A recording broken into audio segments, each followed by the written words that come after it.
So today is the often asked about and highly anticipated towing a fifth wheel video. Yep, we're headed over to an empty parking lot, formerly Walmart. Hopefully we don't get kicked out. That's right. Fingers crossed.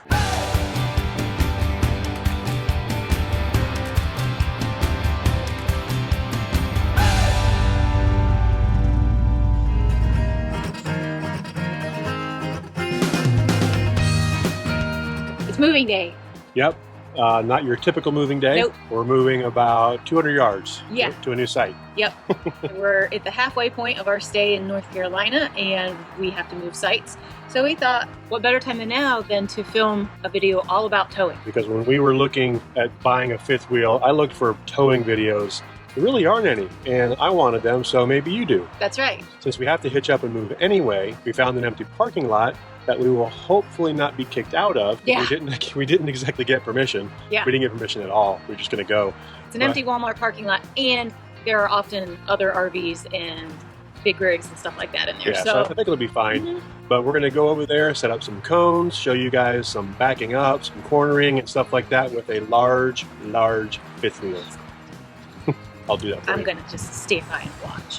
So before we go outside and do the whole towing thing, pack this rig up and go, let's talk a little bit about weight. In the towing equation, weight is the deciding factor.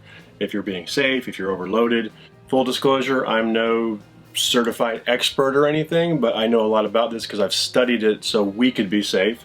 And I want to just make sure you understand some of the basics around making sure you have the right truck for the right rig and the right job. Guard dog. Hey, hush. Can't you tell we're filming? Guard dog. Haven't you figured this out by now? Quiet. Good job.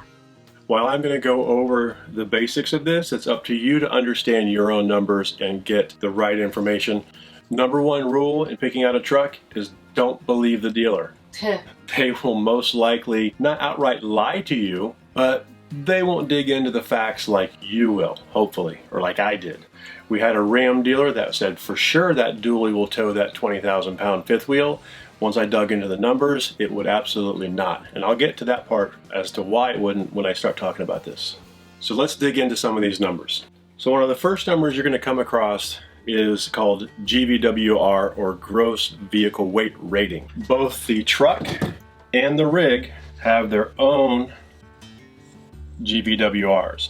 So the truck has its gross vehicle weight rating, and so does the rig. The gross vehicle weight rating on the truck is very important when you're talking about towing a fifth wheel. If you'll notice, the way that a fifth wheel is designed is it's not connected down here on the bumper, but your pin usually comes directly over your rear axle. I think that has something to do with the name of why it's called a fifth wheel. The truck is the fifth wheel or something like that. Doesn't matter. But the point is, in a typical fifth wheel, you're looking at about an 80-20 or 75-25 weight distribution. So as an example, our rig weighs about 20K total. And that is our GVWR for the rig. Now, 20 to 25% of that 20K is going to be sitting right here. So you're talking about 4,000 pounds sitting in our bed. Most single rear wheel trucks do not have this kind of capacity. In fact, on our rig, we're looking at more like 25%. I think when we got weighed, we were looking at about 4,500, 4,600 pounds was on our pin. That's because we've got a generator and extra batteries and inverter and a bunch of stuff sitting up here in the front bay. So the GVRW of the truck, how do you know what that is? Well, you can look at the truck specs online. That's a good place to start. But the final authority of your GVRW is the door sticker. You want to take a look at your door sticker, and that is the end-all be-all final authority on how much your truck is rated for cargo. And that is including the truck itself and the engine and the gas and everything in it, everything. That's the total amount your truck should weigh. 14,000 pounds is our truck's GVWR. Our rig's GVWR is 20K. There's another number that you'll want to know, and that's the GCWR, or the gross combined weight rating.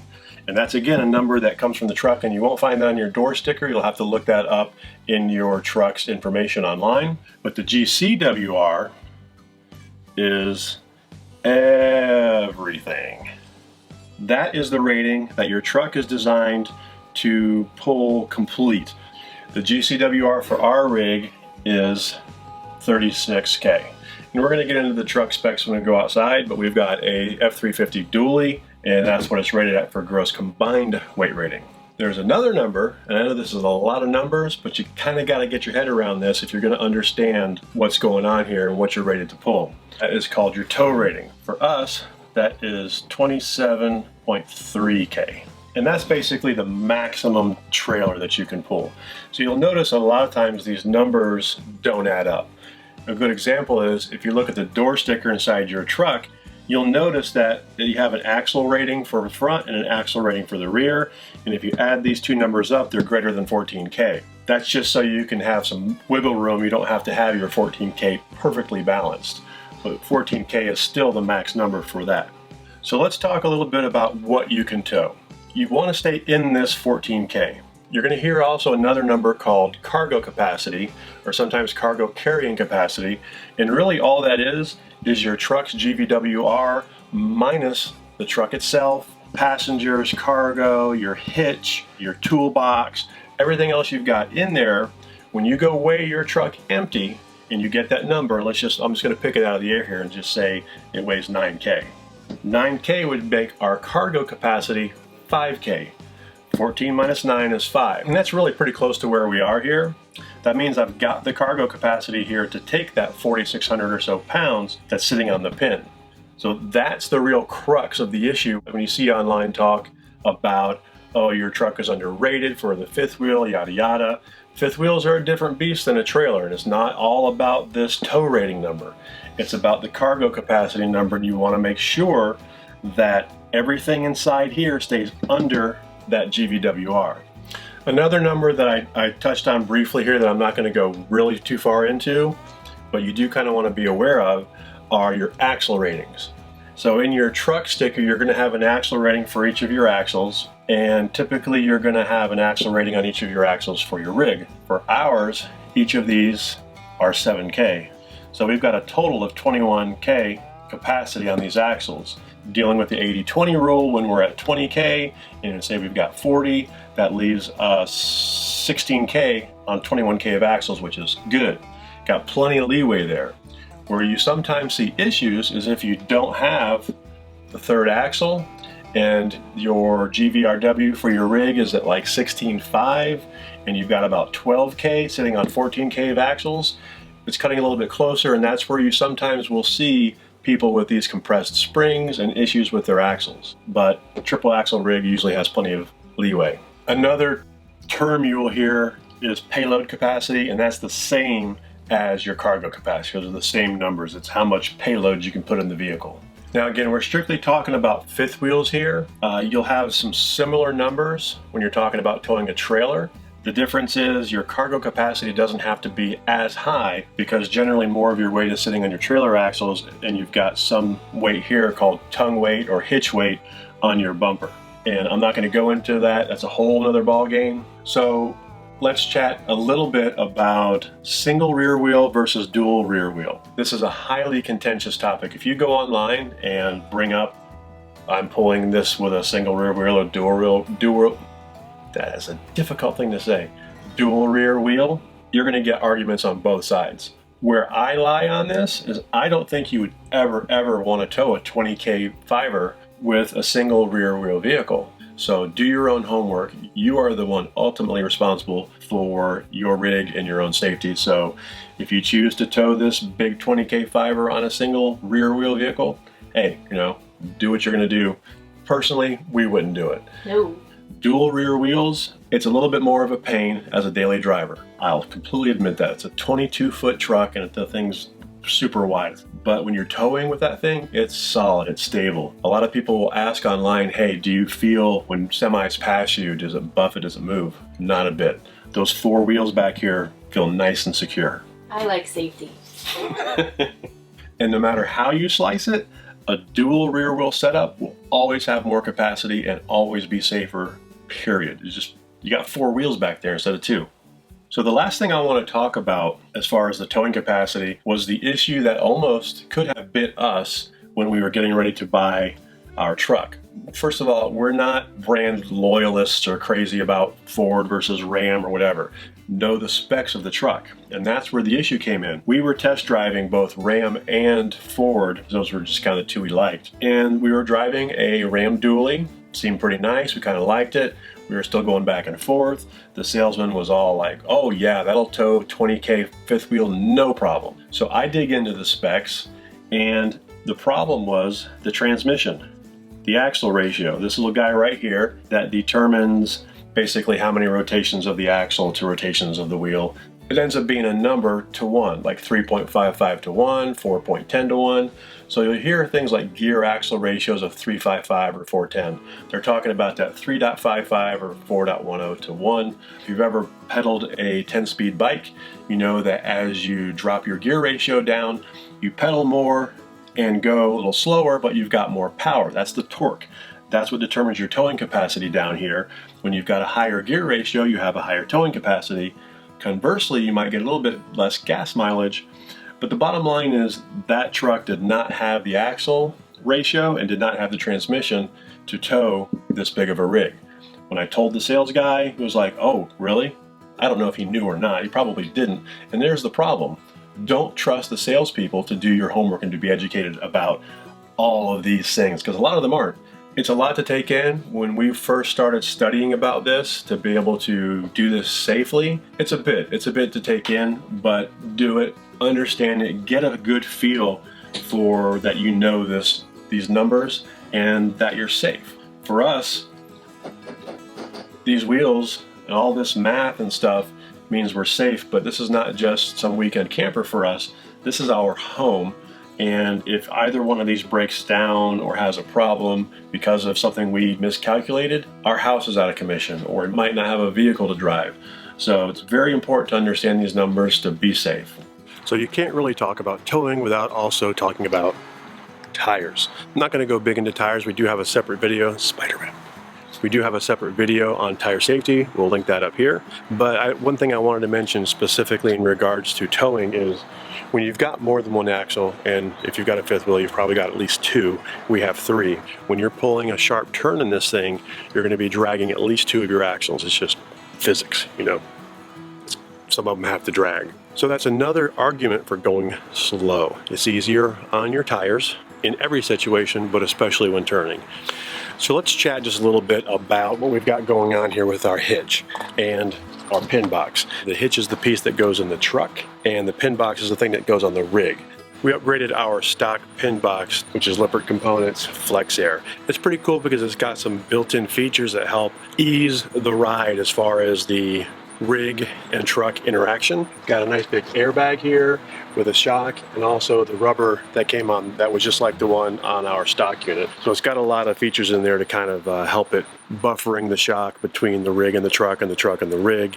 And you can see it when we're going down the road. It's doing some work back there. We really like it quite a bit. For our hitch, we have the Reese 27.5K or 28K, I forget what it's called. It's rated at 27,500 pounds. We got the Ford branded accessory. When we were first starting out, we really didn't know much about hitches. The reviews on it seemed to be good, so we had Ford put that in after they did our bed liner, and it's been a great hitch. The key things I would look for, now that I've been doing this a while, we would still use this hitch. Kurt also makes great hitches, so does there's a bunch out there. The things I would look for in a hitch are fully articulating. You want it to be able to pivot like this, so as your rig changes, you don't want it stiff. I also like the fact that this one has a nice big single jaw comes across it versus the 2 jaws like this. That was one of the things that kind of stood out to me. I like that. Also, part of our tow package with our Ford was the puck system. It's already set up from the factory with the 4 pucks in the bed to basically mount very easily any puck compatible system. Our truck also does have, like we mentioned, the full 8-foot bed, so there's no need for any sliders or anything like that. When we get out and do our towing, we're going to show you a little bit about how to check the turning clearance. You want to be able to have your truck and rig, you want your truck to be able to turn at 90 degrees so you can make proper turns and not worry about the cab of the truck hitting this guy right here. The things we had to check for when we first hitched up for the very first time, one was bed clearance. You want to make sure the bottom of this clears the bed by at least 6 inches. You also want to make sure if you've got a toolbox like we do that it clears that as well. You also want to make sure that your rig is setting level and the truck is sitting level. You don't want to have the truck being bogged down like this. You don't want it jacked up too high and have your rig like this and have the tail down. The whole setup should be level. 2 places you can adjust that. One, and the simplest, is on the hitch. Most hitches can be adjusted up and down. I think ours has 3 or 4 different placements. So you adjust the hitch up and down. You can also, if you need to, adjust this up and down. So in talking about towing, let's just discuss a little bit about connecting and hitching up. Obviously, the first thing is getting that pin into that hitch and connecting that up and making sure it's locked in. That's number one. The other 2 things you have to connect are the trailer connection, which is your 7-pin connector that supplies power to your running lights, powers your blinkers, your brake lights, your reverse, and all that good stuff. Also, very importantly, powers your brakes. And we'll talk a little bit about that when we start doing our towing piece of this. The third and final thing is the emergency cutaway brake system. So on the other side over here, we've got this cable that runs to a connector over there, and basically its sole purpose is if that thing ever gets pulled out, it supplies a full 12 volts DC straight from your battery to your brakes to put the brakes on maximum. If this thing breaks away, you don't want it just running away willy-nilly down the interstate. You want it to stop. I mentioned also a little bit about the 8-foot bed. If you have a 6-foot bed, you might need what's called a slider hitch. I'm not going to go into all the different kinds of hitches. I'm just giving you a general overview here, but you'll notice when we go to do our turn radius test, this thing is right up against it. I mean, this part here almost touches the cab. If I go to 92 or so degrees, it'll hit. If you don't have the full 8-foot bed, you can see why that would be a problem. What the slider hitch does is as the truck turns with the trailer, it also slides back. So it gives you this motion here to give you that extra clearance you need. It's a special kind of hitch that you do need for shorter beds. You might also see something about Anderson hitches. Those are very controversial in the 5th wheel world. I'm not going to go into them. I personally wouldn't trust it for something this large. Some people do. That's fine. Works great for you. Great. It's not something we would want to do. So when we talk about preparedness for a trip or towing, one thing you should also be prepared for is the unexpected. Now, these are some items that we hope to never ever use that I keep right here underneath our bench seats that I have just in case. Number 1, this guy right here. Obviously, it's a fire extinguisher. Got one here, got one in the basement in the rig, and we also, of course, have the ones that came with the rig on the inside. I like to have extras just in case. These kind of go together here. We've got some foldable triangles that we can put out on the road, and these are LED flares, so you don't have to worry about actually, sparking up a fire if you're in a dry season on the side of the road. You can put these out at night and these out during the day, or both, if you happen to break down and you want to put these out behind your vehicle to warn other drivers. First aid kit, because just in case, it's got a miscellaneous bunch of stuff in here. I don't know what I would need. I'm not a doctor, but at least we would have a bunch of first aid stuff if we ever needed it. This guy right here, if you've ever tried to break automotive glass, it's not easy. This will do it quite easily. Tap and it's shattered. And this is a nice little seatbelt cutter. I keep this in the center console, again, just in case. I hope I never need any of this stuff, but it's there if we need it. A little side note here. You'll notice the exhaust for our truck comes out to the side. We've seen some issues online where people with these diesel trucks that have super hot exhaust that aren't really designed with this kind of towing in mind have the exhaust going straight out the back. You want to be really careful with that. That hot exhaust coming out the back hitting your rig can cause a fire. So if you're going to be buying a 5th wheel and you're not sure about your truck, make sure your exhaust vents to the side and not to the back.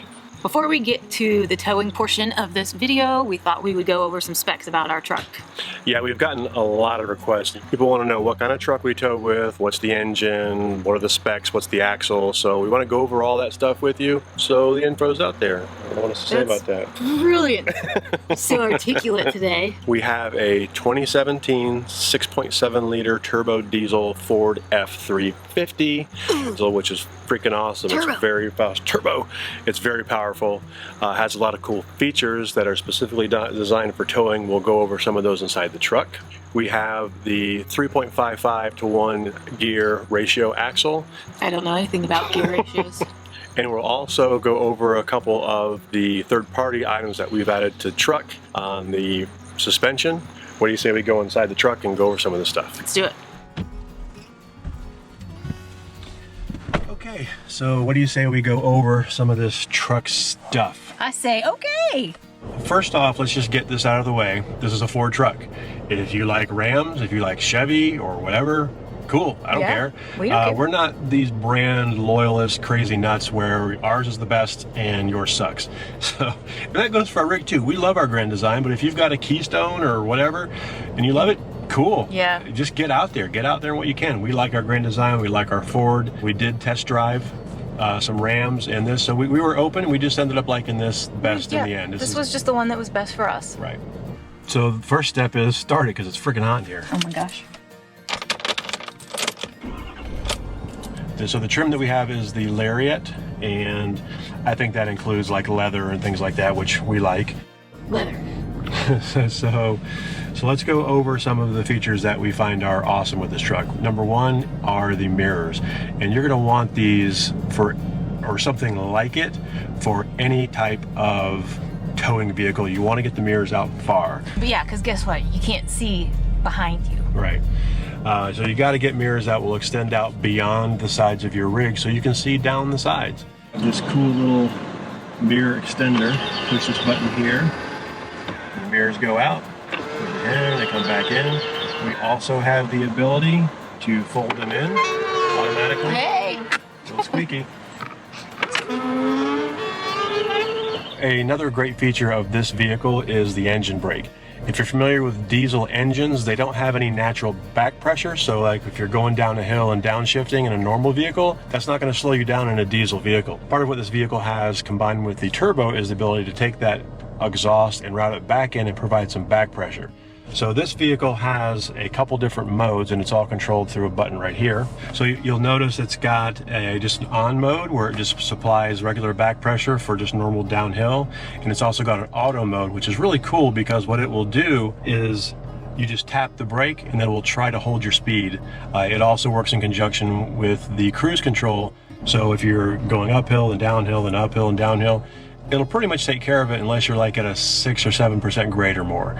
So it's pretty cool. Another feature of this vehicle that should be standard on anything you're towing anything of a substantial size with is a brake controller. So this has it built in, and it's right down here.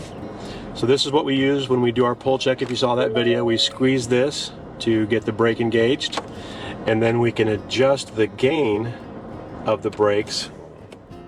And so what that does is it adjusts how much voltage is supplied to your trailer brakes in conjunction with your foot brake. We're not going to go into how to get that adjusted. That's a whole nother topic. You can find lots of those online, but you essentially want it so that when you press the brake, it also slows the trailer down, but you don't want them fighting each other. You don't want the brakes too strong pulling the truck, and you don't want the brakes too weak where it's pushing the truck. This is not a video about how to adjust the gain on your trailer brakes. I will put a couple of links in the comments below though to some resources that I find useful.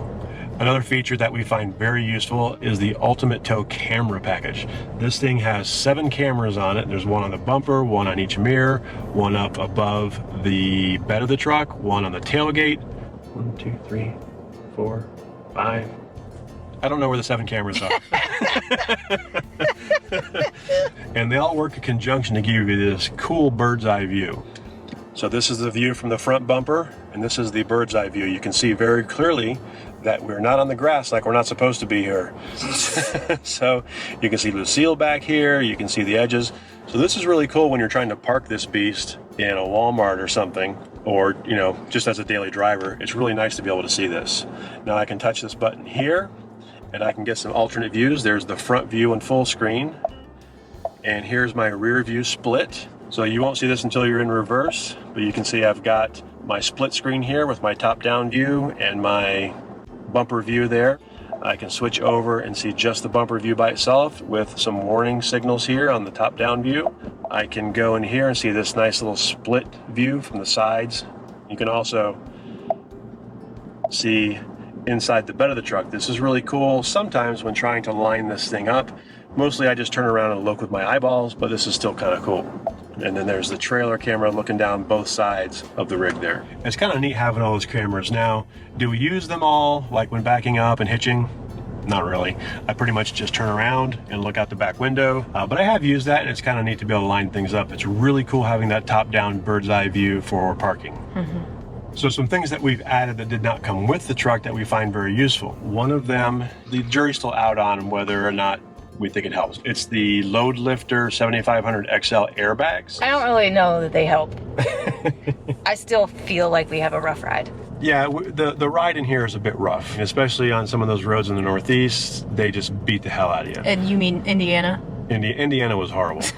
The first thing we got that I think helps mostly in slower situations and not towing is these elastic shackles, and we'll show you those. Those basically help cushion the span between the leaf springs and the frame, give it a little bit of extra shock absorption. We also added the Airlift 7500 XL airbags with remote control, and that's that little guy right here. Pops right off. I can adjust the pressure up and down. We keep it at 5 psi when not towing, and bump it up. You can hear it come on there. Bump it up to 45 when we're towing. The nice thing about having this remote control is we can play around with the different pressures and kind of see. I found 45 psi seems to have the best balance and ride.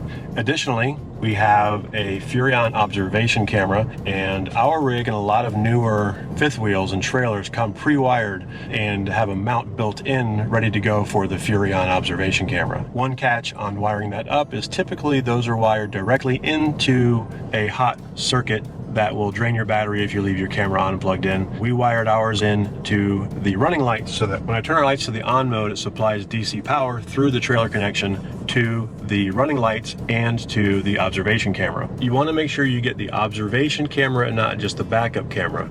The observation camera lets you see while you're driving, and honestly, that's where we use it the most. When I'm wanting to change lanes, I'm passing somebody or somebody's passing me or I need to get over, I check my mirrors, but I also check the observation camera to make sure that the car is indeed behind us, and it does have some markers on there to show you safe distances.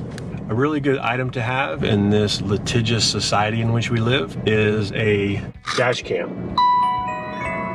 This thing with a 64 gigabyte card will record about 5 hours in a loop, and it records both inside and outside. And with the addition of this GPS mount, it gets GPS data so that inscribed on your video is your location and your speed. A very, very important item to have, and I don't consider this an option, for us at least, is a TPMS, tire pressure monitoring system. We just put together a video on our TPMS and tire safety, so you can check that out by clicking the link right here. We're not going to go into a lot of detail about how to program and stuff like that with the TPMS. A key item when setting up camp, backing up, anything to do with communicating outside with your significant other, working on the rig, are these guys right here.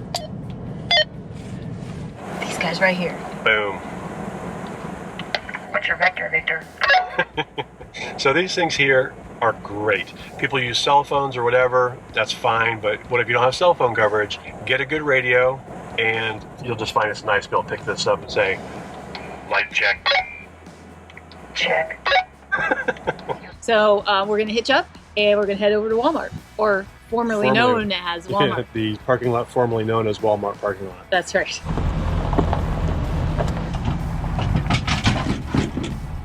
So we're all hitched up, headed over to the abandoned parking lot. That's right. If you are interested in seeing the whole hitching up process, check out our video, Complete Camp Breakdown and Setup, which we will link it up for you right up there. It's really long, but a lot of info. We have time code, so you can skip through it. That's right, very long. So after, what, 10 months of towing a fifth wheel, you seem to be pretty good. Pretty comfortable with it now. It was not always so easy. Well, you'd never towed a fifth wheel before. Yeah, never gonna say it's easy, but I'm much more comfortable with it now. But yeah, we had never towed anything like this.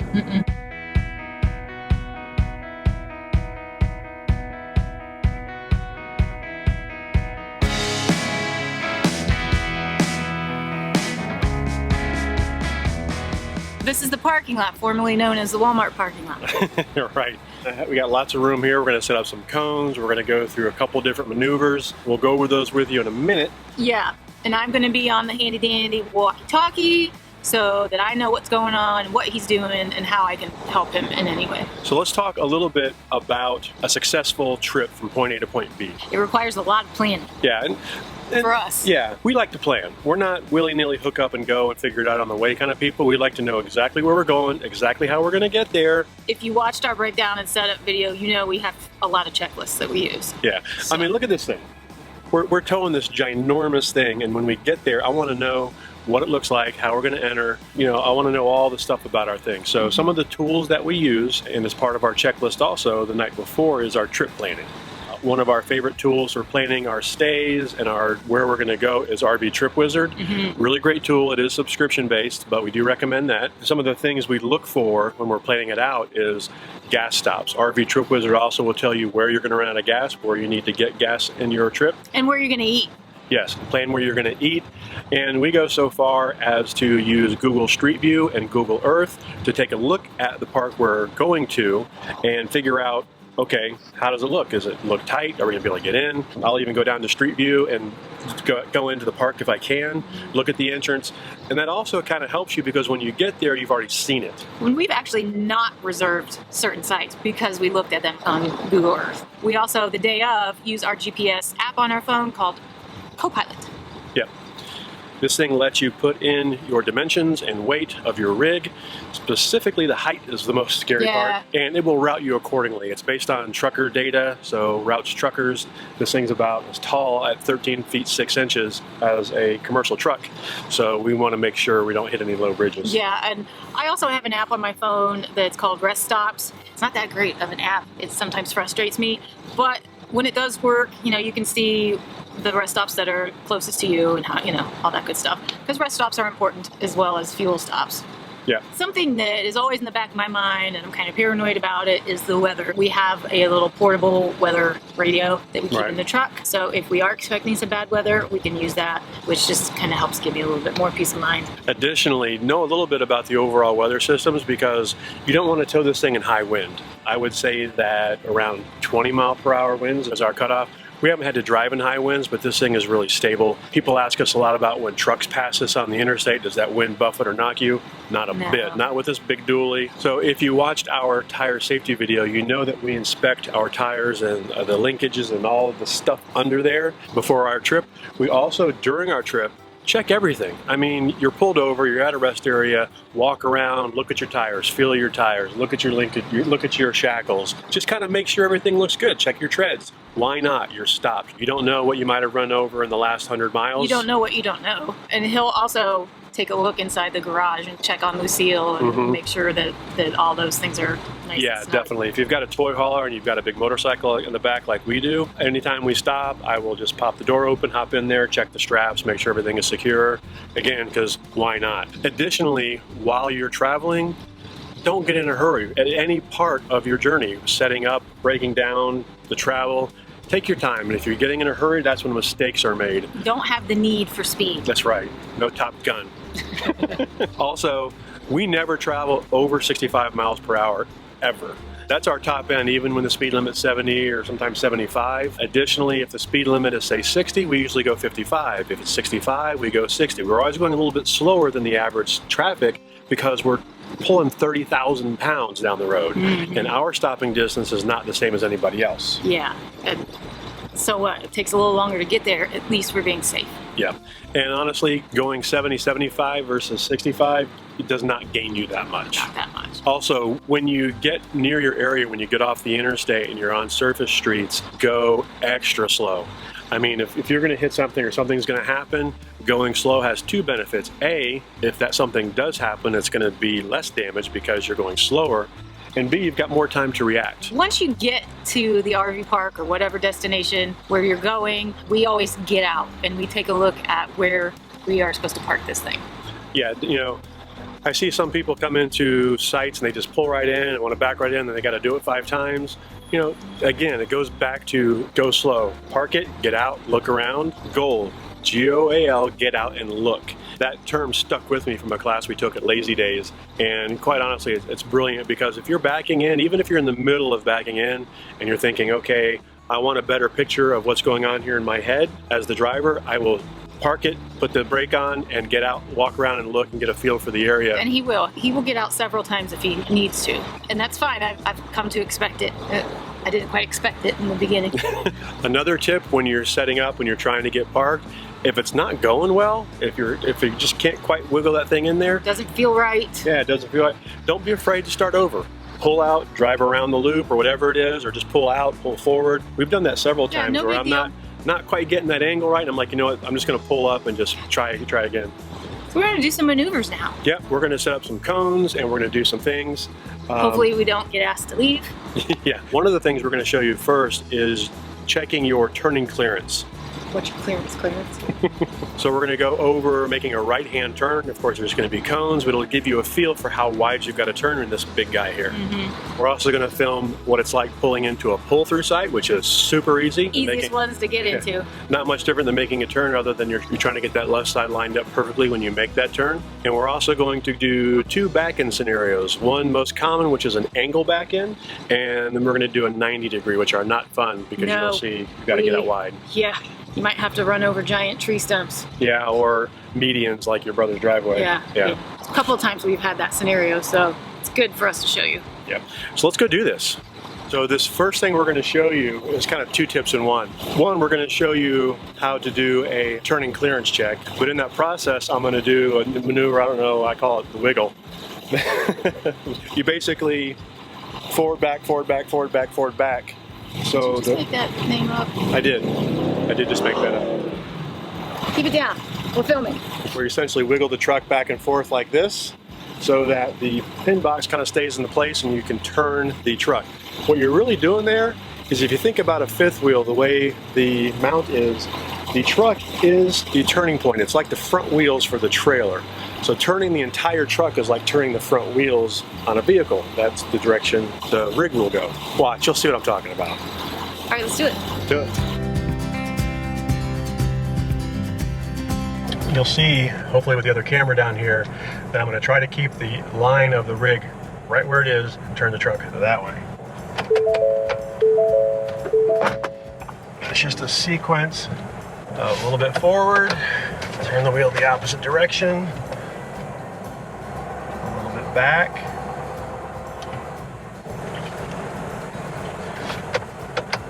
a little bit back,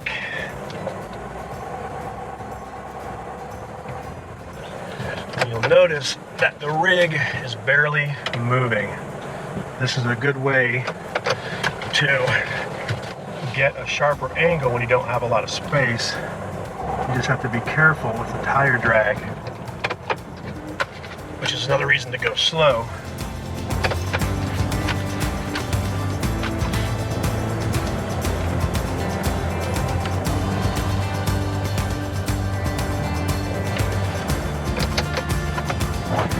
"90 degrees. How'd you like that? So as you can see, the rig barely moved, and I got the truck all the way over to 90 degrees.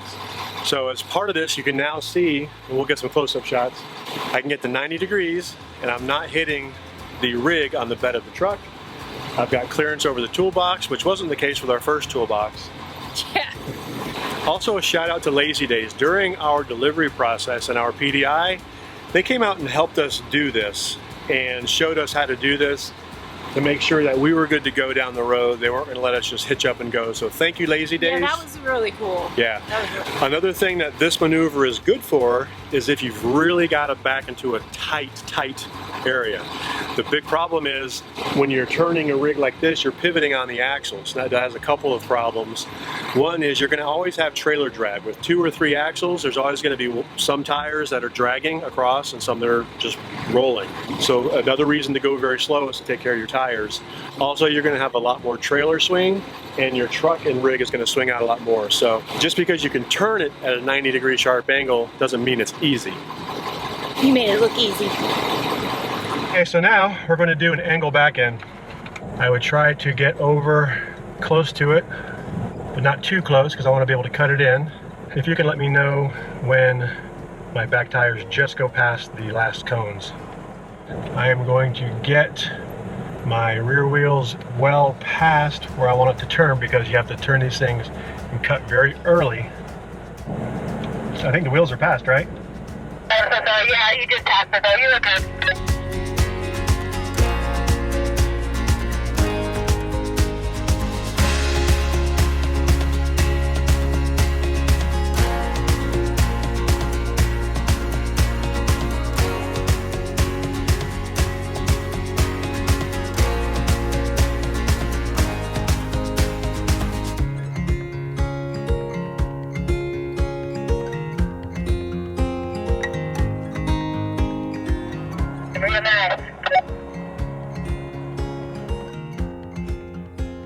All right, I'm gonna back up a little bit and make this right-hand turn. Okay. All right, so this is how I'd make a right-hand turn. I would come out wide. You sometimes have to straddle the line and let everybody know in that turn lane or left lane that you're going to be using that lane. It's yours. Don't be afraid to make people angry who don't tow trailers because they just don't know. So I can see now that I am coming up, my front wheels have just passed and my back wheels have just passed, actually about now, and I am only now going to start turning.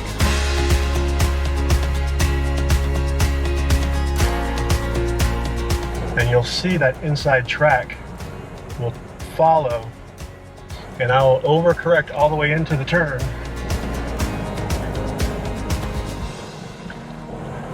And then boom, easy as that.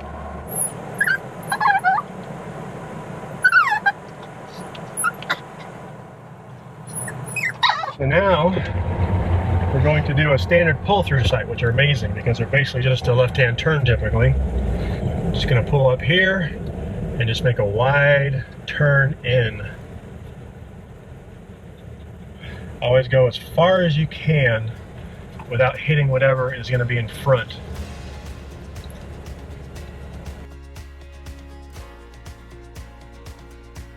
So now we are going to do a 90-degree back in, which is generally the most difficult. It's going to require the highest angle truck to trailer. You ready? Ready. All right, so we're going to go past this. I'm going to have to cut the trailer really hard to get it in here. Let me know when I'm just past the outside cones.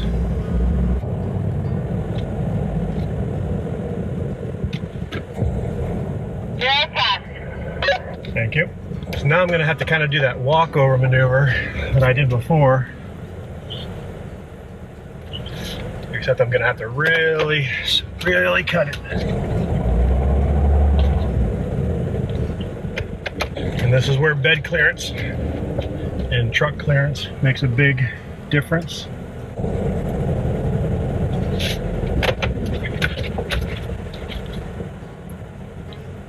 It's kind of getting hard angle one way, then I'll have to get the hard angle the other way.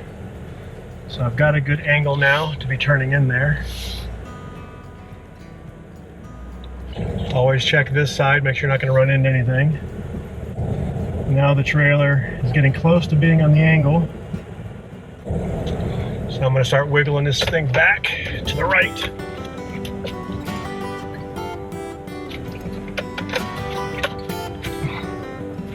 Doing great, babe. Straight back, right there.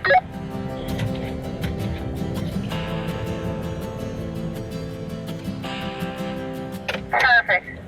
You go straight back. And obviously you can see the catch with a right angle turn like this is that the front of the rig and the truck has to come really wide, and that is just unavoidable. Perfect. That's it. We're in the 90-degree spot. Special thanks to our supplemental camera operators, Yes. aka my dad and my mom. He's a pro. That's right. When your mom says you're a pro, you're a pro. That's how it works. Exactly right. So that's it in a nutshell. So hopefully this didn't blow up to a really huge video, but it's got a lot of good info in it. We hope you liked it.